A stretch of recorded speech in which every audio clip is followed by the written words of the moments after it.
A UT dorm connected to a racist past will likely be getting a new name now. Simkins Hall is named for a former law professor with ties to the Ku Klux Klan. But that revelation several months ago will probably lead to a name change now.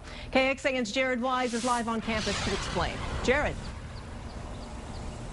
When this dorm was named after a UT law professor back in 1954, Texas education was still rife with racism. Now, 56 years later, some say this decision could set off even more changes. For more than half a century, the name staked in front of this building has stood the test of time. After next week, it may exist no longer. We're certainly not erasing Professor Simkins from the annals of UT history. All we're doing is saying that honorific is a very special designation, and it should not harm the university's reputation. If the Board of Regents approves President William Power's recommendation next week, the name will be Creekside Dormitory. Waller Creek runs alongside the building.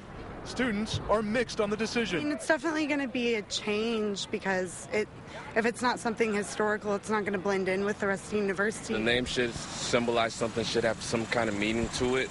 Although I feel that it shouldn't have like a negative connotation to it. William Stewart Simkins was a UT law professor for 30 years in the early 20th century. But after the Civil War, he played a key role establishing chapters of the KKK.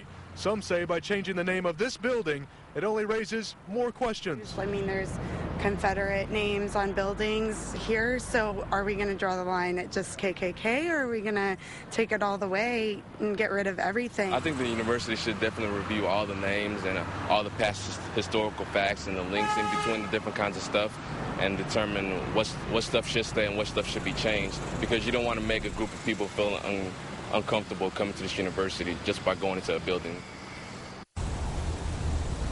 Now, Dr. Tom Russell got the ball rolling on this process. His research uncovered Simkins' checkered past. We spoke to him on the phone today from his home in Denver. He says he's pleased with the outcome. Reporting live on the UT campus, Jared Wise, KXAN Austin News.